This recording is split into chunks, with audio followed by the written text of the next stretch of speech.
जय श्री कृष्ण मित्रों। श्रीमद् भगवद गीता वो दिव्य ज्ञान का स्रोत है जो मानव जीवन को सत्य, धर्म और प्रेम की दिशा में आगे बढ़ाता है। ये ग्रंथ हमें ये समझाता है कि असली सुख कर्म के मार्ग में है, ना कि केवल फल की अपेक्षा में। गीता के श्लोक व्यक्ति के मन को स्थिर करते हैं और आत्मा को ऊंचा उठाते हैं। भगवान श्री कृष्ण ने इसमें जीवन के हर प्रश्न का उत्तर दिया है, चाहे वो कर्तव्य का हो, मोह का या अध्यात्म का। मित्रों, जो व्यक्ति गीता को समझकर जीवन में उतार लेता है, उसके अंदर से भय, संचय और दुख समाप्त हो जाते हैं।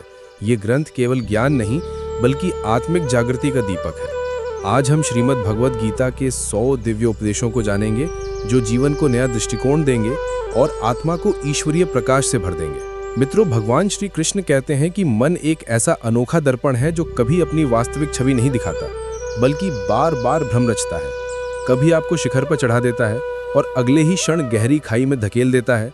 इसीलिए समझदार लोग कहते हैं कि दुनिया को जीतना आसान है, लेकिन अपने ही मन को साधना सबसे कठिन साधना है, क्योंकि मन हमारा परिचित साथी भी है और छुपा हुआ विरोधी भी। और यदि आपने इसे पहचान लिया तो मानिए आपने स्वयं के भीतर की दुनिया को समझने का द्वार खोल लिया। और जो स्वयं को पहचान लेता है वो संसार की हर बेड़ी से मुक्त होकर खड़ा हो जाता है। लोग अक्सर कहते हैं कि जीवन में संघर्ष ज्यादा है, पर वास्तविक संघर्ष बाहर की चुनौतियों से नहीं बल्कि भीतर के विचारों से होता है। क्योंकि बाहर का तूफान केवल शरीर हिलाता है, पर भीतर का तूफान मन को चीर देता है। और मन की ये उथल पुथल ही इंसान को बेचैन कर देती है। आप मानते हैं कि आप स्वतंत्र हैं, निर्णय आपके हैं, रास्ते आपके चुने हुए हैं, लेकिन गहराई में उतर कर देखें तो आप अपने मन की डोरियों से बंधे कठपुतली जैसे हो जाते हैं, जहां मन कभी इच्छाओं की तरफ घसीटता है, कभी भय की तरफ, कभी आकर्षण की तरफ, कभी लालच की तरफ। और आप सोचते रहते हैं कि आप अपनी मर्जी से कुछ कर रहे हैं, जबकि आपके विकल्पों, आपकी प्रतिक्रियाओं, आपकी दिशा और आपकी उलझनों का वास्तविक चालक मन ही होता है। कई बार आप ऐसी आदतें छोड़ना चाहते हैं जिन्हें आप गलत मानते हैं, लेकिन मन की पकड़ इतनी मजबूत होती है कि वो आपको फिर उसी रास्ते ले जाता है और आप खुद से हार कर ये मान बैठते हैं कि बदलाव संभव नहीं, जबकि बदलाव असंभव नहीं है, बल्कि मन को साधना कठिन है। मन का खेल ही ऐसा है कि ये आपको सुंदर तरीके से धोखा देता है, कभी मोह के नाम पर, कभी क्रोध के नाम पर, कभी ईर्ष्या की आग में तो कभी अहंकार की धुंध में। और आप बाहरी लोगों को दोष देते रहते हैं कि उन्होंने दुख दिया, जबकि दुख तो भीतर की व्याख्या से जन्म लेता है। घटना एक ही होती है, पर मन अपनी समझ से लाख अर्थ निकाल लेता है। इसीलिए कहा जाता है कि पीड़ा बाहर से नहीं आती, बाहर से केवल कारण मिलता है, पर असली आग तो आपका मन ही जलाता है। अनेक बार आपने देखा होगा कि दो व्यक्ति एक ही परिस्थिति में खड़े होते हैं, एक टूट जाता है और दूसरा मजबूत बन जाता है। कारण परिस्थिति नहीं बल्कि मन की गुणवत्ता है। मित्रों, भगवान श्री कृष्ण कहते हैं कि जिसका मन उसके नियंत्रण में है वही संसार में वास्तविक विजेता है, क्योंकि शत्रु बाहर नहीं बल्कि भीतर बैठा है। और जब आप भीतर के इस शत्रु को पहचान लेते हैं तब कोई भारी ताकत आपको हरा नहीं सकती। मन को साधने का पहला कदम ये समझना है कि मन विचारों का स्रोत नहीं बल्कि विचारों का भंडार है, जहाँ सब कुछ इकट्ठा होता रहता है। अनगिनत भावनाएं, पुरानी घटनाएं, मनगढ़ंत कल्पनाएं, भय, असुरक्षा और इच्छाओं के हजारों रूप, और इन्हीं के मेल से मन लगातार आपको किसी दिशा में धकेलता रहता है। कभी पुरानी गलतियों की तरफ, कभी असंभव चिंताओं की तरफ, कभी अतीत के डर की तरफ और कई बार भविष्य के अंधेरे की तरफ। आप सोचते हैं कि दुनिया आपको चोट पहुंचा रही है, लेकिन सच्चाई ये है कि दुनिया वही कर सकती है जो आपने अपने मन को स्वीकार करने दिया है। क्योंकि दर्द कभी बाहरी घटना नहीं होता, दर्द हमेशा भीतर की प्रतिक्रिया होता है। और जब प्रतिक्रिया शांत हो जाए तो बड़े से बड़ा तूफान भी आपका कुछ नहीं बिगाड़ सकता। यही कारण है कि आध्यात्मिक साधक अपने मन की चालें समझने का प्रयास करते हैं। वे जानते हैं कि मन यदि नियंत्रित नहीं हुआ तो वो इंसान के भीतर से ही इंसान को हर सकता है। मन ही वो जगह है जहां भय जन्म लेता है, संदेह पैदा होता है, भ्रम फैलते हैं और असुरक्षाएं पनपती हैं। और ये सब मिलकर आपको एक ऐसे रिश्ते में बांध देते हैं जहां आपका मालिक आपका मन ही बन जाता है। और तब आप कहते हैं कि परिस्थिति कठिन है, समय कठिन है, लोग कठिन है, जबकि उपद्रव तो आपका मन कर रहा होता है। यदि कभी आपने ध्यान से देखा हो तो आप पाएंगे कि मन एक क्षण में 1000 विचार पैदा कर देता है, और ज्यादातर विचार डराने वाले, भटकाने वाले या कमजोर करने वाले होते हैं। क्योंकि मन का स्वभाव ही है उछलना कूदना, जैसे एक बंदर डाल दर डाल छलांग लगाता है। लेकिन वही मन जब सद जाता है तो आपकी सबसे बड़ी शक्ति बन जाता है। गुरुजन कहते हैं कि जब मन शांत होता है तो पूरा संसार बदल जाता है, क्योंकि आपकी दृष्टि बदल जाती है। मित्रों, भगवान श्री कृष्ण कहते हैं कि मन वही है जो व्यक्ति को देवतत्व की ओर ले जा सकता है, और वही मन इंसान को अधपतन की जगह पर पहुंचा सकता है। इसलिए मन को मित्र बनाओ, उसे दुश्मन बनने मत दो, क्योंकि जब मन शत्रु बनता है तो जीवन युद्ध भूमि बन जाता है। और जब वो मित्र बनता है तो मार्ग स्वर्ग जैसा हो जाता है। कई लोग कहते हैं कि वे दुखी इसलिए हैं क्योंकि दुनिया ने उनके साथ अच्छा नहीं किया, लेकिन दुनिया का व्यवहार केवल चिंगारी है, आग तो आपके मन की है जो उस चिंगारी को तुरंत सुलगा देती है। इसीलिए वास्तविक युद्ध बाहर नहीं, भीतर है। यदि भीतर शांति है तो बाहर का शोर आपको छू भी नहीं सकता। जिसने अपने मन को साध लिया वो किसी भी स्थिति में स्थिर रहता है। न आलोचना उसे तोड़ती है, न सराहना उसे बहकाती है, न हानि उसे डिगाती है, न लाभ उसे घमंड देता है। वो ऐसा व्यक्ति बन जाता है जो बाहर के तूफानों में भी दीपक की लौ की तरह स्थिर रहता है, क्योंकि उसके भीतर कोई हवा नहीं बची जो उसे हिला सके। मन को जीतना ही सबसे बड़ी विजय है, क्योंकि उसके बाद जीवन का हर कदम स्पष्ट, शांत, गहन और स्वतंत्र हो जाता है। और जो इस स्वतंत्रता का स्वाद एक बार चख लेता है वो फिर पुराने भ्रमों में नहीं लौटता। वो समझ जाता है कि दुनिया बदलने की आवश्यकता नहीं, बस मन बदलने की जरूरत है। क्योंकि मन बदलेगा तो दृष्टिकोण बदलेगा, और दृष्टिकोण बदलेगा तो जीवन के अर्थ पूरी तरह नए हो जाएंगे। मन को साधना को एक दिन का काम नहीं है। इसके लिए धैर्य, जागरूकता, संयम और सतत अभ्यास चाहिए। मन को पकड़ने का सबसे अच्छा तरीका है उसे निरीक्षण करना। जब विचार आए तो उन्हें पकड़ना नहीं, बस उन्हें गुजरने देना, और धीरे धीरे मन शांत होने लगता है। यही वो अवस्था है जहाँ व्यक्ति स्वयं को जान लेता है, स्वयं को महसूस करता है और स्वयं के भीतर छिपी रोशनी को पहचान लेता है। और जब भीतर की रोशनी प्रज्वलित होती है तो बाहर का अंधेरा अपने आप दूर हो जाता है, और तब व्यक्ति समझता है कि असली कैद बाहर की परिस्थितियां नहीं थी, बल्कि मन की बनाई हुई सीमाएं थीं। और जो अपनी ही सीमाओं को तोड़ देता है वो जीवन के सबसे ऊंचे शिखर पर पहुंच जाता है। इसीलिए मन को समझो, मन को संभालो, मन को साधो, क्योंकि मन ही आपकी यात्रा का पथ है और वही आपकी बाधा है। जिसने मन को आत्मसात कर लिया उसके लिए हर कदम सरल, हर चुनौती हल्की और हर दिन नई स्वतंत्रता से भरा होता है। मित्रों, अर्जुन की तरह आज भी हर व्यक्ति अपने जीवन के रणभूमि में खड़ा है। कोई मोह के कारण पीछे हटता है, कोई भय से, कोई असफलता के डर से, पर जो अपने हृदय में विश्वास रखता है वो अंततः विजय होता है। जीवन का अर्थ जीतना नहीं, समर्पित होना है उस सत्य के प्रति जो भीतर गूंजता है। जो अपनी आत्मा के साथ एकाकार हो गया उसके लिए संसार की कोई शक्ति असंभव नहीं। गीता में स्पष्ट रूप से बताया गया है कि जब मनुष्य अपना कर्म बिना अहंकार के करता है तो वो हर बंधन से मुक्त हो जाता है। जब तक मैं बना रहेगा तब तक पीड़ा भी बनी रहेगी, पर जिस दिन मैं मिट गया उसी दिन आनंद शाश्वत हो गया। मित्रों, भगवान श्री कृष्ण कहते हैं, हे अर्जुन, जब तुम सच्चे अर्थों में स्वयं को जान लोगे तब तुम्हें किसी की राय, किसी की आलोचना या किसी की प्रशंसा की आवश्यकता नहीं रहेगी। यही आत्म साक्षात्कार की स्थिति है। तब मनुष्य ना किसी से ऊपर होता है, ना किसी से नीचे। जीवन की यही पराकाष्ठा है जब हम हर स्थिति को स्वीकार कर लेते हैं, जब हम हर अनुभव को ईश्वर की इच्छा समझकर अपनाते हैं। तब भीतर एक अद्भुत शांति उतरती है। वही शांति वही है जो युद्ध भूमि में अर्जुन को मिली थी, वही जो हर सत्य के खोजी को मिलती है। जब तक ये समझ नहीं आती तब तक जीवन केवल संघर्ष है, पर जब ये समझ आ जाती है तब हर संघर्ष साधना बन जाता है। ये जीवन एक विशाल युद्ध भूमि की तरह है जहाँ हर मनुष्य अपने विचारों, इच्छाओं और भ्रमों से युद्ध करता है। जब अर्जुन की तरह मन भ्रमित होता है, निर्णय डगमगाते हैं और हृदय भय से भर जाता है, तब भीतर से एक आवाज उठती है। वही आवाज जो कालातीत है, जो हर युग में हर आत्मा के कानों में गूंजती है। मित्रों, भगवान श्री कृष्ण कहते हैं, हे अर्जुन, जब जीवन का रथ संकटों के बीच खड़ा हो, जब मनुष्य को सही और आसान के बीच चुनाव करना पड़े, तब अपनी आत्मा की आवाज सुनो, क्योंकि वही तुम्हारा सच्चा सारथी है। दुनिया तुम्हें झूठे मार्ग दिखाएगी, कभी सम्मान का लालच देगी, कभी भय का जाल बुन देगी, पर जिसने स्वयं को पहचान लिया वो संसार के भ्रम से मुक्त हो गया। अर्जुन की तरह हर मनुष्य के भीतर भी एक युद्ध चल रहा है। एक और कर्तव्य की पुकार है और दूसरी ओर मोह का आकर्षण। मनुष्य तब तक अशांत रहेगा जब तक वो अपने कर्मों को परिणामों से जोड़ता रहेगा। गीता में स्पष्ट रूप से बताया गया है कि जब तक मनुष्य फल की चिंता करता रहेगा तब तक उसका कर्म बोझ बन जाएगा, और जब वो सिर्फ कर्म के प्रेम में डूब जाएगा तब उसका हर कर्म पूजा बन जाएगा। अर्जुन ने जब अपने अपनों को शत्रु के रूप में देखा तो उसका हृदय कांप उठा। उसने धनुष नीचे रख दिया और कहा, मैं ये युद्ध नहीं कर सकता। तब वो कालातीत वाणी गूंजी, उठो, क्योंकि ये समय तुम्हारी परीक्षा नहीं, तुम्हारा उत्थान है। श्री कृष्ण ने अर्जुन से कहा, जो कर्म से भागता है वो भाग्य से भी भाग नहीं सकता। जो कर्तव्य से मुंह मोड़ता है वो स्वयं से भी दूर हो जाता है। यही शिक्षा आज हर उस इंसान के लिए है जो कठिनाइयों से बचना चाहता है। जीवन कभी आसान नहीं होता, पर आसान वही बनाता है जो स्वयं पर विश्वास करता है। मित्रों, भगवान श्री कृष्ण कहते हैं, हे अर्जुन, कर्म का अर्थ सिर्फ क्रिया नहीं, निष्ठा है। जब कर्म निस्वार्थ होता है तब वो तपस्या बन जाता है। इसीलिए जो इंसान अपने कार्य को पूजा समझकर करता है उसके हाथों से चमत्कार घटते हैं। समय के इस विशाल सागर में हर व्यक्ति एक नाव है और मन उसका पतवार। अगर मन स्थिर है तो नाव भले तूफान में हो वो डूबती नहीं, पर अगर मन अस्थिर है तो शांत पानी में भी डूबने का भय बना रहता है। अर्जुन का संकट यही था, युद्ध का नहीं, अपने मन का। उसे युद्ध के मैदान में शत्रु नहीं दिखे, उसे अपनी कमजोरी दिखाई दी। और जब श्री कृष्ण ने कहा, हे पार्थ, अपने हृदय में छिपे भय को पहचानो और उस पर विजय प्राप्त करो, तब अर्जुन को यह ज्ञात हुआ कि भय केवल अज्ञान का परिणाम है। जिस दिन मनुष्य जान लेता है कि उसके भीतर जो चेतना है वही अमर है, उस दिन मृत्यु का भय मिट जाता है। गीता में स्पष्ट रूप से बताया गया है कि जीवन में दुख इसलिए नहीं कि संसार कठोर है, बल्कि इसलिए है क्योंकि मनुष्य ने अपेक्षाओं का भार अपने ऊपर रख लिया है। जब तक वो दूसरों से मान्यता मांगता रहेगा तब तक उसका मन कभी शांत नहीं रहेगा।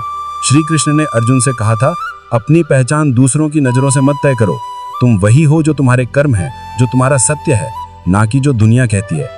जब इंसान ये समझ लेता है कि बाहरी ताली अस्थायी है और भीतर की संतुष्टि ही यही जीवन का रहस्य है। जो छोड़ना जानता है वही जीना जानता है। हम अपने दुखों को इसलिए बढ़ाते हैं क्योंकि हम उन्हें पकड़े रहते हैं। जब तक हम अपने मन को अतीत के घावों से नहीं मुक्त करेंगे तब तक नई खुशियां प्रवेश नहीं कर पाएंगी। मित्रों, भगवान श्री कृष्ण कहते हैं कि मनुष्य स्वयं अपने कर्मों का निर्माता है और जब वह अपने कर्मों को ईश्वर के प्रति समर्पित कर देता है तब उसके भीतर एक अद्भुत शांति उतर आती है। जीवन की हर परिस्थिति एक संदेश देती है, कभी सहनशीलता सिखाती है, कभी धैर्य और कभी त्याग। जो व्यक्ति हर अनुभव को गुरु मानता है वह कभी असफल नहीं होता। एक राजा अपने दरबार में घोषणा करता है कि जो व्यक्ति मुझे सच्ची संतुष्टि का अर्थ बताएगा उसे आधा राज्य दिया जाएगा। कई विद्वान आए पर कोई उत्तर नहीं दे पाया। अंत में एक वृद्ध किसान आया और बोला, राजन, संतुष्टि पाने के लिए पहले उसे खोना पड़ता है जो तुम्हें असंतुष्ट बनाता है। राजा चौंक गया। किसान ने कहा, जब तक तुम अपनी इच्छाओं को राजा बनाए रखोगे तुम कभी राजा नहीं बन सकते। यही जीवन का मर्म है। इच्छाओं की सीमा नहीं पर उनकी समझ जरूरी है। जब इंसान यह जान लेता है कि उसे वास्तव में क्या चाहिए तब जीवन सरल हो जाता है। आज का मनुष्य हर चीज चाहता है, सुख, सफलता, नाम, प्रतिष्ठा, पर खुद को भूल गया है। जो खुद को पहचान लेता है वह पूरे संसार को समझ लेता है। जीवन की सबसे बड़ी कला है हर परिस्थिति में संतुलित रहना। अगर जीत मिले तो अहंकार न बढ़े और हार मिले तो आत्मविश्वास न टूटे। मित्रों, भगवान श्री कृष्ण कहते हैं कि जैसे समुद्र में हजारों नदियां गिरती हैं पर वह शांत रहता है, वैसे ही जो व्यक्ति इच्छाओं के आने जाने से विचलित नहीं होता वही शांति को प्राप्त करता है। लेकिन ये शांति किताबों से नहीं, अनुभव से आती है। जब तुम खुद को दुनिया से जोड़ना बंद कर देते हो और ईश्वर से जुड़ना शुरू करते हो तब जीवन बदल जाता है। माता पिता ही ऐसे लोग हैं जो सदा अपने बच्चों को स्वयं से अधिक सफल देखने की कामना करते हैं। समय, मित्रता और संबंध, ये तीनों अनमोल उपहार है जिनकी कीमत तब समझ में आती है जब यह खो जाते हैं। जीवन में कुछ पीड़ाएं ऐसी होती हैं जो जीने नहीं देती और कुछ जिम्मेदारियां ऐसी जो मरने नहीं देती। चाहे आप कितने भी उत्तम कर्म कर लें, आपकी प्रशंसा प्रायः मृत्यु के बाद ही होती है। यदि आप किसी को पहली बार क्षमा करते हैं तो आप समझदार हैं, दूसरी बार क्षमा करते हैं तो आप दयालु हैं, लेकिन यदि तीसरी बार भी क्षमा करते हैं तो आप स्वयं के साथ अन्याय कर रहे हैं। जीवन का सबसे बहुमूल्य खजाना वर्तमान क्षण है, जो एक बार बीत जाए तो समूची संपत्ति लगाकर भी वापस नहीं लाया जा सकता। सांसारिक सुखों में जितनी प्रसन्नता दिखती है उतना ही दुख भी छिपा होता है, परंतु जब मनुष्य संसार की आसक्ति से ऊपर उठता है तभी उसे सच्चा और अखंड आनंद प्राप्त होता है। यदि ईश्वर से कुछ मांगने पर वह ना मिले तो उससे रुष्ट मत होना, क्योंकि वह वही देता है जो हमारे लिए वास्तव में हितकर होता है, न कि जो हमें प्रिय लगता है। जीवन में एक ऐसा व्यक्ति अवश्य होना चाहिए जिससे दिल की बात बिना शब्दों की कही जा सके, वही परमात्मा कहलाता है। कान्हा कहते हैं, जो व्यक्ति मृत्यु के क्षण में मुझे स्मरण करता हुआ शरीर त्यागता है वह मेरे परम धाम को प्राप्त करता है। परिस्थितियां और समय हमेशा अवसर देखकर बदलते हैं। जब लोग आपकी निंदा करें तो चिंतित मत होइए, क्योंकि यह उनका आपको महत्व देने का एकमात्र तरीका होता है। झूठ और सत्य में भेद करने की जो शक्ति है वही विवेक कहलाती है, और उसी विवेक का नाम सच्चा ज्ञान है। मित्रों, कान्हा कहते हैं, मैं धरती की सुगंधित महक हूँ, अग्नि की ऊष्मा का स्रोत हूँ, जीवों में बसने वाला प्राण हूँ और सन्यासियों के संयम का आधार भी मैं ही हूँ।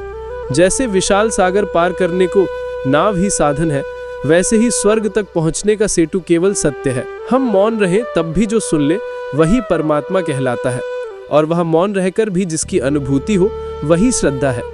ऐसा आचरण रखो कि यदि कोई तुम्हारी बुराई भी करे तो कोई उस पर यकीन न करे। आत्मिक जुड़ाव उन्हीं से होता है जिनसे पूर्व जन्म का कोई बंधन रहा हो, वरना इस संसार की भीड़ में कौन किसे पहचानता है। कान्हा कहते हैं, मैं विधाता होकर भी नियति को नहीं बदल पाया। मेरी चाह राधा थी, प्रेम मुझसे मीरा को था, और भाग्य ने मुझे रुक्मणी का बना दिया।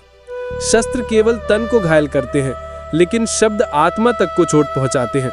इस सृष्टि में केवल माता पिता ही ऐसे हैं जो अपने बच्चों को स्वयं से भी अधिक सफल देखना चाहते हैं। जीवन के अधिकांश दुख हमारी अपेक्षाओं से जन्म लेते हैं। जब इन उम्मीदों को त्याग दो तो सुख अपने आप मिल जाएगा। जीवन रूपी युद्ध में हमें स्वयं ही कृष्ण और अर्जुन बनना होता है। हर दिन अपने सारथी बनकर जीवन का महाभारत लड़ना पड़ता है। अपनी वाणी को इतना मधुर रखो कि अगर कभी शब्द वापस लेने पड़े तो कड़वाहट महसूस ना हो। फल की चिंता छोड़कर कर्म करने वाला ही जीवन में सफल होता है। अहंकार तब तक उचित है जब वह चरित्र, अधिकार और सम्मान की रक्षा के लिए हो। सभी की सेवा करो, पर प्रतिफल की उम्मीद मत रखो, क्योंकि सेवा का वास्तविक मूल्य केवल भगवान ही दे सकते हैं। मनुष्य अपने व्यवहार से स्वयं का परिचय दे देता है। गलती होना स्वभाव है, उसे स्वीकारना संस्कृति है, और उसे सुधार लेना ही प्रगति कहलाता है। इंसान घर, रिश्ते और दोस्त बदलता है, पर दुखी इसलिए रहता है क्योंकि वह खुद को नहीं बदलता। भगवान के निर्णयों पर कभी संदेह मत करो। अगर दंड मिला है तो कोई कारण अवश्य रहा होगा। क्यों व्यर्थ की चिंता और भय करते हो? आत्मा ना जन्म लेती है ना नष्ट होती है। यह शरीर ना तुम्हारा है ना तुम इसके। यह पंच तत्वों जल, वायु, अग्नि, पृथ्वी और आकाश से निर्मित है और अंततः इन्हीं में विलीन हो जाता है। लेकिन आत्मा अजर, अमर और अटल है। जिसे तुम मृत्यु कहते हो वही तो अगले जीवन का आरंभ है। दुख और संकट हमें तोड़ने नहीं आते, बल्कि हमारी शक्ति और धैर्य की परीक्षा लेने आते हैं। शांत मन वाला व्यक्ति जो बोलते और करते समय संयम रखता है, वही सच्चे ज्ञान को प्राप्त करता है और पीड़ा से मुक्त हो जाता है। जो बीत गया वह उत्तम था, जो घट रहा है वह भी श्रेष्ठ है, और जो आने वाला है वह भी मंगलमय होगा। ना अतीत पर पछताओ, ना भविष्य की चिंता करो, क्योंकि वर्तमान ही जीवन का वास्तविक क्षण है।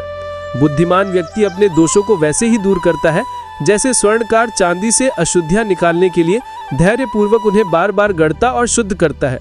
भगवान श्री कृष्ण कहते हैं, इस संसार में एक पल तुम्हें अपार वैभव दे सकता है और अगले ही क्षण सब कुछ छीन भी सकता है। अपने मन से मेरा तेरा, छोटा बड़ा, अपना पराया जैसे भेद मिटा दो, तब सारा ब्रह्मांड तुम्हारा हो जाएगा। केवल समय पर निर्भर मत रहो, क्योंकि भाग्य वाले खाली हाथ रह सकते हैं, परिश्रमी नहीं। अपने विचारों को रूपांतरित करो, ये तुम्हारा जीवन ही बदल देंगे। कुछ मार्ग ऐसे होंगे जिन पर तुम्हें अकेले ही कदम रखना पड़ेगा, बिना परिवार, मित्र या सहायक के। बस तुम्हारी दृढ़ता ही साथ होगी। जो कार्य सबसे कठिन हो उसे पहले पूरा करो, क्योंकि वही तुम्हें सशक्त बनाएगा। जीवन में जो कुछ घटता है वह किसी उद्देश्य से होता है, या तो हमें गढ़ता है या हमें दिशा देता है। जब लोगों के हित समाप्त हो जाते हैं तो वे बात करना तो दूर, देखना भी छोड़ देते हैं। इसीलिए उम्मीद हमेशा खुद से रखो। राहें कभी थमती नहीं, बस साहस कम पड़ जाता है। तैरना सीखना है तो जल में उतरना पड़ेगा, किनारे पर बैठकर कोई गोताखोर नहीं बनता। यदि थोड़ी सी सुविधा त्याग देने से बड़ी खुशी मिल सकती है तो समझदार व्यक्ति को उसे छोड़ने में देर नहीं करनी चाहिए। जीवन की यात्रा में विश्वास पोषण देता है। सत्कर्म एक सुरक्षित आश्रय है, ज्ञान दिन का प्रकाश है और सजगता ढाल के समान रक्षा करती है। खतरा बाहरी नहीं, अपने लोगों से होता है। जैसे नाव बाहर के जल से नहीं, भीतर के छेद से डूबती है। सेहत सबसे बड़ा वरदान है, संतोष सबसे बड़ी निधि और निष्ठा सबसे सुंदर संबंध है। चिंता और चिता में केवल एक बिंदु का अंतर है, मगर चिता निर्जीव को जलाती है और चिंता जीवित को। जो कुछ भी तुम्हारे पास है उसे बढ़ा चढ़ाकर मत बताओ और दूसरों की समृद्धि देखकर ईर्ष्या मत करो, क्योंकि ईर्ष्या मन की शांति छीन लेती है। यह दुनिया सदैव सराहना और आलोचना के बीच झूलती रही है। ऐसा पहले भी था, आगे भी रहेगा। जो स्वयं से प्रेम करता है वह किसी को कष्ट नहीं देता। जिनका मन विचलित विचारों से मुक्त होता है वे ही सच्ची शांति पाते हैं। बड़े बोल बोलने वाले प्रायः शब्दों में उलझे रह जाते हैं, पर मुस्कुराने वाले बिना कहे बहुत कुछ कह जाते हैं। जो जल से स्नान करता है वो वस्त्र बदल सकता है, पर जो श्रम के पसीने से नहाता है वह इतिहास लिख देता है। रिश्तों का उपहास उड़ाने में एक पल लगता है, पर इन्हीं रिश्तों से जीवन की सुंदरता और स्मृतियां बनती हैं। मन में जो हो स्पष्ट कहो, सत्य निर्णय लाता है, असत्य दूरी। देर तक सोना संकल्पों को दुर्बल करता है, मंजिल पाने वाले प्रातः जागते हैं। हृदय में उतनी ही जगह दो जितनी कोई देता है, वरना या तो तुम आहत होगे या किसी को करोगे। सफलता पाने के लिए कर्म पर विश्वास रखो, क्योंकि किस्मत तो जुए में आजमाई जाती है। यदि जीवन में प्रिय होना है तो आप शब्द सबसे अधिक, हम शब्द उसके बाद और मैं शब्द सबसे कम बोलो। अपनी शक्ति को चिंता में व्यर्थ न गवाओ, बल्कि इसका उपयोग हल खोजने में करो। यही सच्ची बुद्धिमानी है। बुराई की जड़ वहीं से शुरू होती है जब हम उसे देखना या सुनना स्वीकार कर लेते हैं। प्रेरणा का सबसे सशक्त स्रोत हमारे अपने विचार होते हैं, इसलिए ऊंचा सोचो और खुद को हर दिन बेहतर बनने के लिए उत्साहित करो। कर्मों का सिद्धांत बिल्कुल स्पष्ट है, जैसा करोगे वैसा ही पाओगे। जो व्यक्ति इस मानव जीवन को पाकर भी राधा कृष्ण का नाम नहीं जपता, वह उस मूर्ख के समान है जिसे मुक्ति का मार्ग दिखे और फिर भी वह उस पर कदम ना रखे। जो दुख सह लेता है वह आगे चलकर सच्चे सुख का अधिकारी बनता है, लेकिन जो दूसरों को दुख देता है वह कभी चैन नहीं पा सकता। अपने हृदय में दया बसाओ, क्रोध नहीं, क्योंकि मेघ की गरज नहीं, उसकी वर्षा ही फूल खिलाती है। झूठा व्यक्ति चाहे कितना भी मधुर बोले वह विष के समान होता है, और सच्चा व्यक्ति भले कठोर लगे पर एक दिन वही औषधि बन जाता है। जिस प्रकार एक दीपक स्वयं जलकर हजारों दीपकों को प्रकाश देता है, वैसे ही जो व्यक्ति आनंद बांटता है उसकी खुशी कभी घटती नहीं। श्री कृष्ण कहते हैं, हे मनुष्य, यदि तू जीवन के समस्त कष्टों से मुक्ति चाहता है तो मेरा स्मरण कर। भक्ति ही मुक्ति का मार्ग है। मनुष्य अपने आचरण से ही अपनी